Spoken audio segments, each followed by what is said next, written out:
안녕하세요. 행복씨앗입니다. 오늘도 시장을 정리하면서 하루를 마무리하는 시간을 가져볼 겁니다.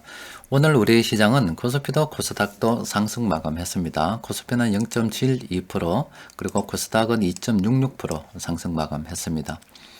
사실 오늘도 하락하면 어떡하나 걱정을 많이 했었는데, 오늘은 이렇게 상승 마감했기 때문에 그나마 한시름 좀 넣을 수 있었던 것 같습니다.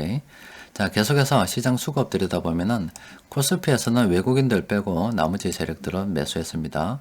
그리고 코스닥에서는 개인들이 한 3,237억 원 순매도를 하고 나머지 세력들은 이렇게 매수를 했어요.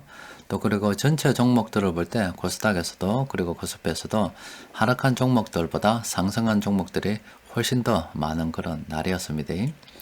자, 시장 상승 그리고 등락에 관련해 가지고 어제 기술적 지표 잠시 설명을 드렸죠. 요 그림을 좀 보여드렸는데, 거래량이 다른 때보다 좀 줄어들었을, 이렇게 줄어들 때는 기존까지 이어져 왔던 이 추세의 변화를 한번 예상을 해볼 수 있다, 이렇게 설명을 드렸잖아요.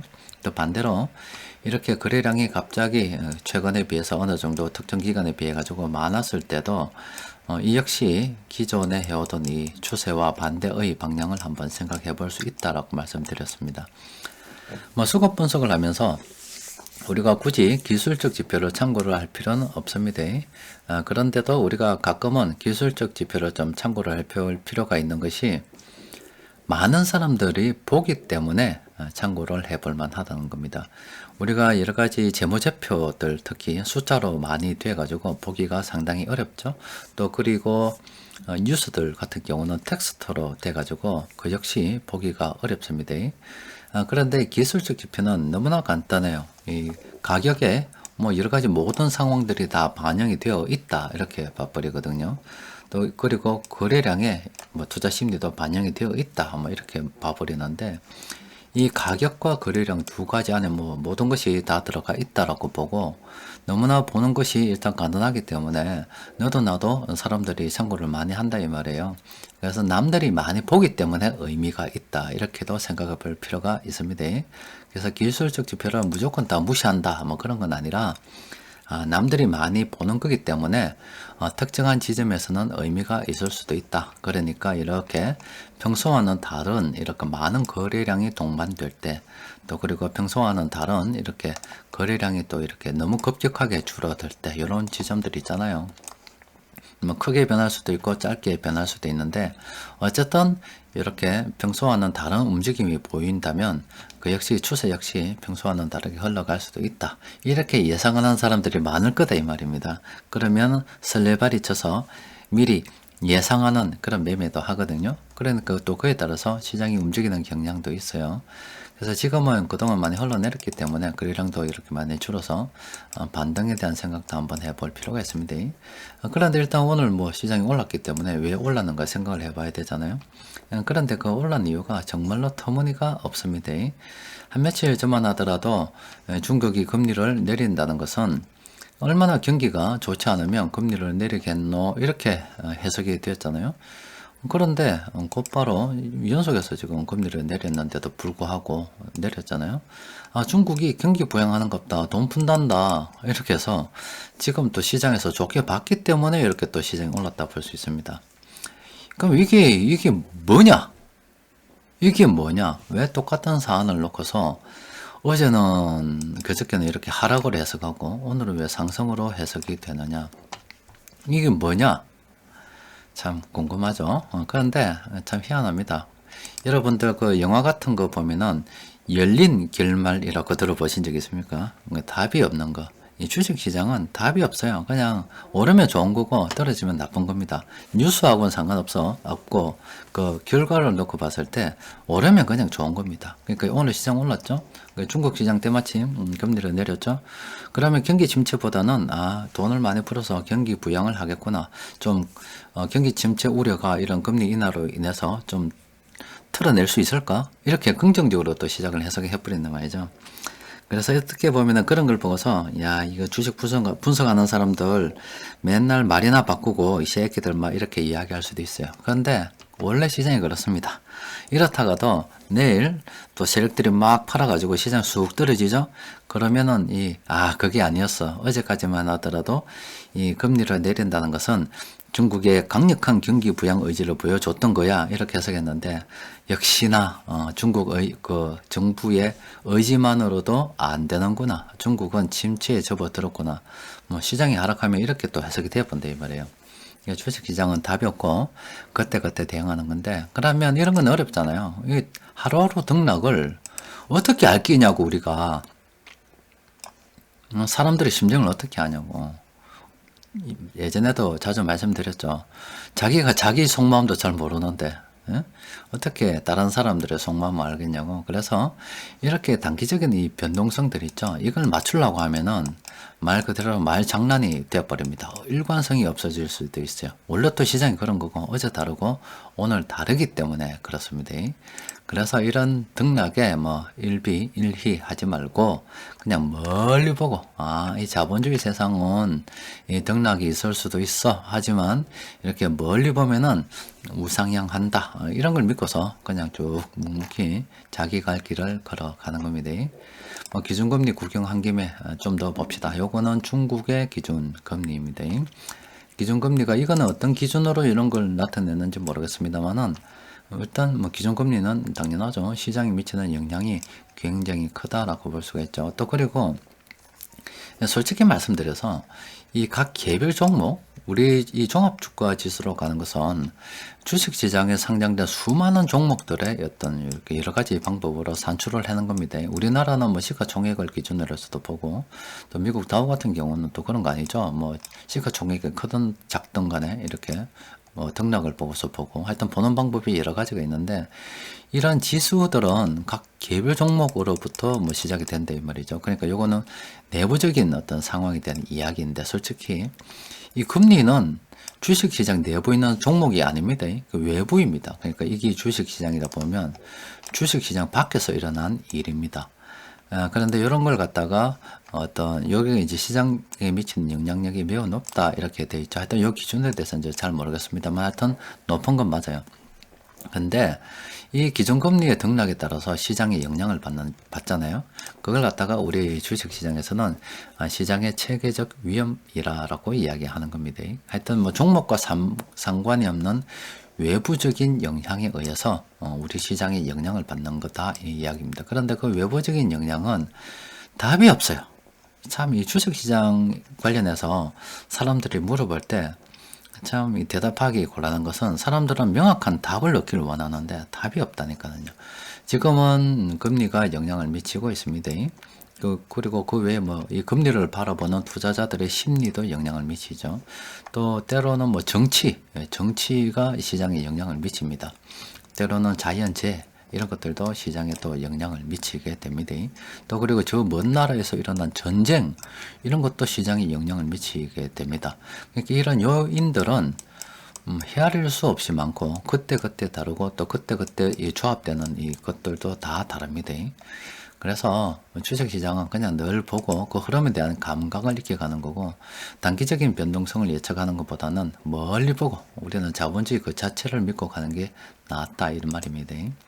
자, 우리나라 같은 경우는 중국하고 좀 다르게 이렇게 올렸습니다. 중국보다는 상황이 좋다라고 말씀드렸죠.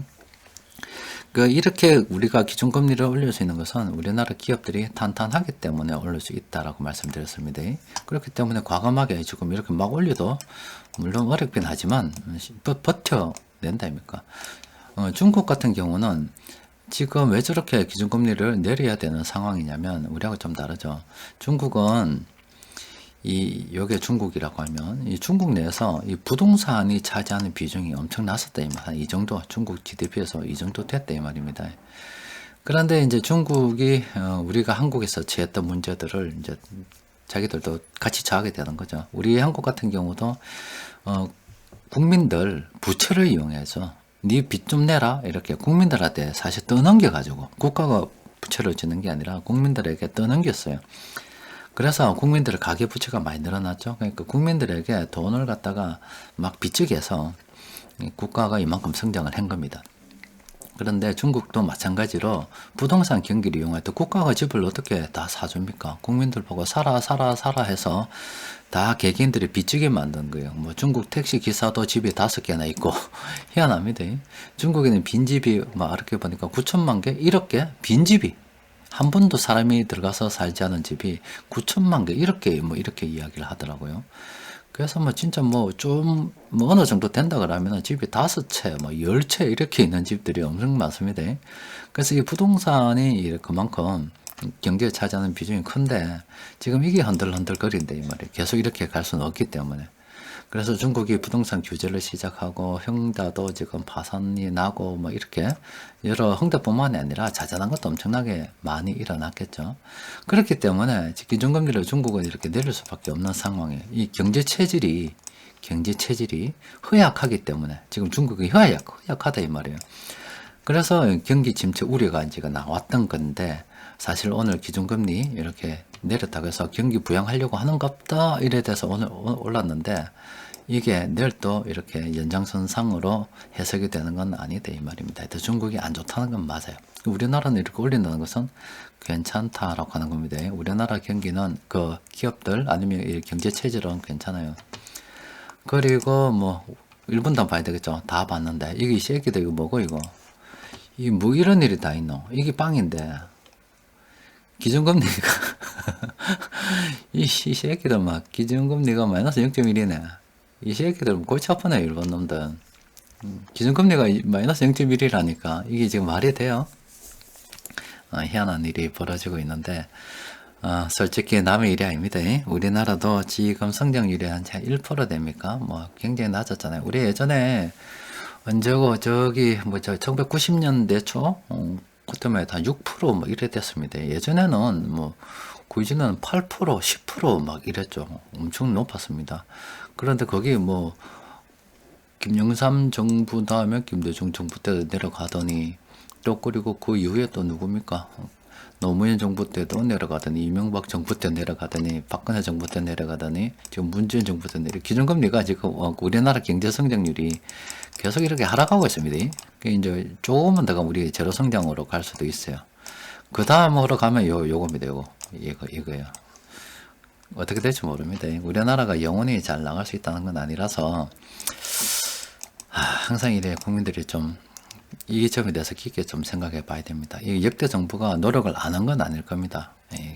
나름대로 최선을 다해서 국가 경쟁력을 끌어올리기 위해서 노력을 많이 했을 텐데도 불구하고 이게 경제 성장률은 자꾸 지금 떨어져 가고 있고 자꾸 떨어지다 보면은 거의 한 1% 몇 프로 이렇게 1점 몇 프로? 2% 안 될 겁니다. 이렇게 유지하고 있는데 이 새끼들 저거 일본 꼬라지 날 수가 있다. 왜냐하면 우리 인구 구조도 좋지 않잖아요. 그래서 따라서 여러분들 참 안타깝지만은 지금까지가 좋았다. 여러분들이 저는 참 복받은 세대라 생각이 들고요. 1990년대부터 시작해서 1990년 우리나라 참 좋았고 IMF 때 좀 어려웠지만 그래도 좋았다. 지금까지 참 좋았고 우리 대한민국 한민족 역사상 우리 한민족의 역사상 굉장히 많은 인구가 최대 인구가 경제 활동을 하는 참 좋은 시기이고 올해부터는 인구가 줄기 시작했고 이렇게 해서 그 정점을 찍었다라고 봐야 되겠죠. 그러니까 앞으로 점점 어려운 일들이 많이 일어날 수가 있어요. 그 가운데 정신을 차려야 된다라고 말씀드렸죠. 차려야 되는데 안 차려질 것 같다는 이런 말씀들 드렸잖아요. 그래서 우리가 지금 살고 있는 이 하루하루가 정말로 최고의 날을 우리가 나날을 보내고 있는 겁니다. 하루하루 또 즐기면서 살아야 되고 열심히 살아야 되는 거고 미래가 암울하기 때문에 열심히 노력을 해야 됩니다. 자 그러면 요거 답은 이야기 좀 합시다. 중국 금리 인하가 경기 침체를 뜻하는 건가 경기 부양을 뜻하는 건가. 오늘은 이쪽에 좀 초점이 맞춰졌죠. 그런데 사실은 경기 침체라고 봐야 되겠죠. 지금 중국이 부동산에 차는 비중이 굉장히 큰데 경제 체질을 바꾸기 위해서 부동산 비중을 점점 줄여 나가고 다른 비중을 좀 늘리기 위해서 중국이 지금 열심히 노력하고 있다 이 말이에요. 그런데 이게 너무 급격하게 이루어지는 것들도 아마 있을 겁니다. 그런데 이 부동산을 좀 죽여버렸더니 경기가 지금 좀 침체돼가지고 금리를 내린다 이렇게 보는 게 맞죠. 하루 만에 바뀌는 건 아닙니다. 그래서 지금 우리는 해석은 어떻게? 중국이 경기 침체에 지금 돌입하려 하고 있다. 골치 아프다. 이렇게 일단 보시는 게 좋겠습니다. 자, 그러면 또 우리 시장 수급 좀 보도록 합시다. 오늘 우리 시장 수급을 보면은 금융투자에서 이렇게 순매수하고요. 이렇게 외국인들이 이런 업종들 매수했습니다. 그 나머지들은 사실 솔직히 시장 수급이 좋지 않았던 겁니다. 금융투자에서 이렇게 딴 거는 선물 가지고 외국인들이 조금 매수를 좀 했겠죠. 하여튼 뭐 시장 수급이 전반적으로 좋은 건 아니었고 그나마 이런 업종들로 돈이 좀 들어왔다 이 정도입니다. 그래도 뭐 세력들이 매수한 게 있어서 공통적으로 매수한 종목들이 좀 있긴 하겠죠. 15개 종목 정도 되는데 이런 종목들은 세력들이 그나마 오늘 공통적으로 너도 나도 매수했던 그런 종목이에요. 15개 종목이 되고 또 앞에 제가 서론이 좀 길었기 때문에 플랜 A 도움을 좀 받아서 보면은 그나마 우리가 관심을 가져볼 만한 종목들은 요 두 개의 종목입니다. 그리고 나머지 종목들은 관심을 안 가지는 게 좋겠다 이렇게 생각하시면 되겠죠.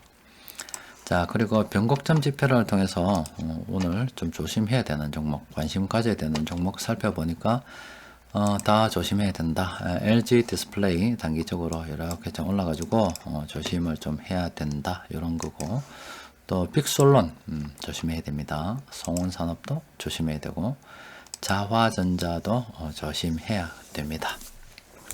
자, 이걸로 끝입니다.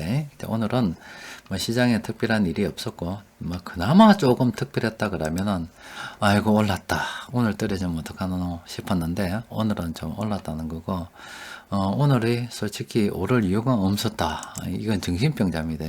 중국이 뭐 한 며칠 전만 하더라도 이 경기 침체 때문에 뭐라 해서더니 오히려 경기 침체 경기 금리를 내려가지고 경기 침체 우려가 더 커졌음에도 불구하고 오늘은 또 이거 경기 부양으로 생각하고 있으니 이거는 경기 침체와 부양은 거의 반대말이나 똑같잖아요.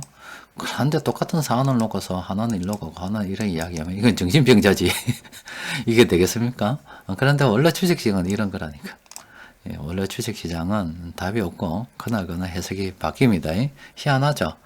그러니까 단기 투자 안 하는 게 좋습니다. 멀리 보고 그냥 자본주의 의지하고 가끔씩 기술적 지표 사람들이 참고를 많이 하기 때문에 한 번씩 쳐다볼 필요는 있고, 오늘도 묵묵히 우리는 우리 갈 길 가면 되는 거고, 일본 마이너스 성장 그거 보여줬죠? 일본 기준금리 이거는 말도 안 되는 기준금리 마이너스 봤죠? 유럽도 저런 거잖아요.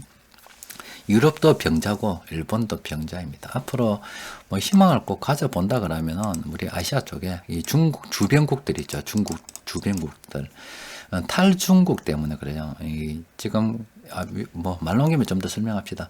이 중국이 그동안 이 세계 공장 역할을 했다 아닙니까? 그런데 이번에 우리 요소수 사태 좀 겪어봤잖아요.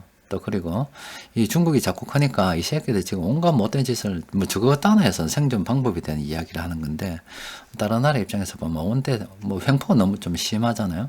그래서 중국에 의지하지 말자 이래 가지고 지금 우리는 뭐 반공, 멸공, 공산주의 좋아하는 사람도 있지만 공산주의 싫어하는 국민들도 많이 있어요. 그래서 중국에서 지금 자꾸 나오죠. 좀 비용이 들더라도 다른 데 간다. 탈중국에 대한 이야기가 지금 계속 나오고 있습니다. 지금 이런 식으로 지금 많이 흘러나오고 있는 중이에요.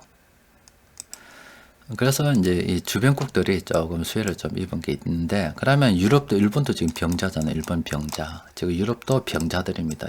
이 왜 병자냐면 노인들이 많아서 그래요. 사회가 활력을 잃어버리잖아요. 지금 유럽도 노인들 인구가 얼마나 많은 줄 압니까? 이 죽은 사회가 되어버렸습니다. 유럽도 그렇게 되어버렸고, 그나마 젊은들이 이들이 좀 많은데 아시아인데, 아시아 이제 중국도 죽어버렸어요. 탈중국 한다니까 저거는 저거대로 알아서 살아야 됩니다. 그래서 그나마 아시아 쪽에서 이 중국 주변에 있는 이런 국가들 우리가 좀 관심을 가져볼 필요가 있고, 또 뭐 당연히 우리 같은 경우는 이래 북한하고 어떻게 될지 모르지만 이렇게 관심을 가져볼 필요가 있고, 저 러시아 있죠. 이 러시아도 관심을 가져볼 필요가 있어요. 우리하고 또 앞으로 북극 항로 열리면 거래가 많아질 수도 있죠. 그러니까 요 아시아 요쪽하고 요쪽, 그리고 저쪽 남미들도 상당히 남미도 가능성이 있는데, 저기는 이 공산주의 국가들 좌파들이 너무 많아가지고 발전하기 어렵습니다. 왜냐하면 뭔가 좀 벌면은 다 나눠먹자는 주의라서 성장을 할 수가 없어요. 다 뺏어 못 보기 때문에 이쪽 안 됩니다. 어렵습니다. 그러면은 이제 아시아 쪽하고 요쪽에 이제 아프리카 쪽 있죠. 아프리카 쪽이 좀 괜찮죠. 중동 쪽은 앞으로 당분간은 괜찮을 것 같습니다만 멀리 보면은 지금 중동도 좀 어렵죠. 종교 때문에 싸움을 많이 해서 어렵고.